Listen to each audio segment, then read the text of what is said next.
Hello పిల్లలు! ఈరోజు మనం పీడనానికి సంబంధించి మరిన్ని విషయాలు నేర్చుకుందాం. ఒక ప్లాస్టిక్ బాటిల్ని తీసుకొని దాని కింది భాగంలో చుట్టూతా కొన్ని రంధ్రాలను చేద్దాం. ఈ రంధ్రాలన్నింటినీ సమానమైన ఎత్తులో ఉండేటట్లు చూడాలి. ఇప్పుడు నీటిని బాటిల్లో నింపండి.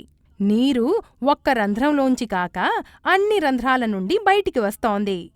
నీరు నీటి యొక్క పీడనం వల్ల బయటికొస్తోంది. అంటే నీరు సీసా గోడలపై పీడనాన్ని కలగజేస్తోంది. చూడండి, నీరు సీసా నుంచి అంతే దూరం నుంచి అన్ని రంధ్రాలలో నుండి బయటికొస్తోంది. దానర్థం ఒక నిర్దిష్ట లోతు వద్ద నీటి ఒత్తిడి అన్ని వైపుల నుంచి కూడా సమానంగా ఉంటుంది. ఇప్పుడు అంతే సైజు ఆకారం గల మరో బాటిల్ని తీసుకుందాం. మనం బాటిల్కి వేర్వేరు ఎత్తుల్లో రంధ్రాలు చేసి అందులో నీరు నింపుదాం. మీరు బాటిల్ యొక్క అన్ని రంధ్రాల నుంచి నీరు బయటికి రావడం గమనించవచ్చు. మీరింకా ఏం గమనిస్తున్నారు?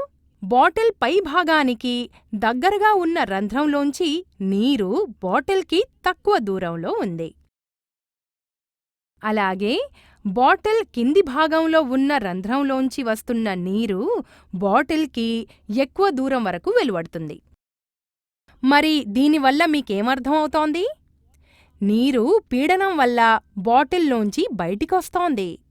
నీరు కింది భాగంలో ఉన్న రంధ్రంలోంచి ఎక్కువ దూరానికి ప్రవహిస్తోంది. అంటే నీటి పీడనం లోతుతో పాటు పెరుగుతుంది.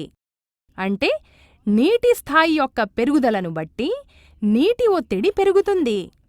అది శక్తిని విడుదల చేస్తుంది.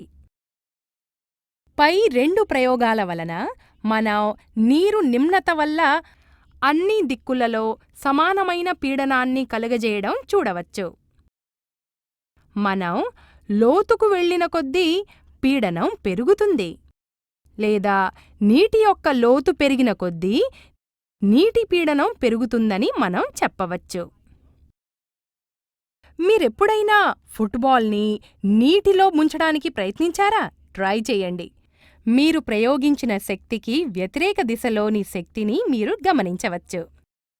అంటే నీరు ఫుట్బాల్ పై దిశగా పీడనాన్ని కలుగజేస్తుంది. మనం ఏం గమనించామంటే నీరు దిగువ పీడనాన్ని, ఎగువ పీడనాన్ని ఇంకా పార్శ్వ పీడనాన్ని కలుగజేస్తుంది.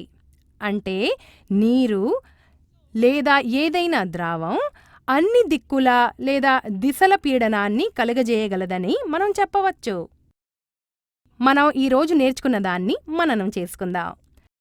ద్రవాలు అన్ని దిశల పీడనాన్ని కలుగజేస్తాయి. ద్రవాలు ఒకే లోతులో సమానమైన పీడనాన్ని కలుగజేస్తాయి. చివరగా ద్రవాలు కలగజేసే పీడనం వాటి ఎత్తు పెరిగితే పెరుగుతుంది.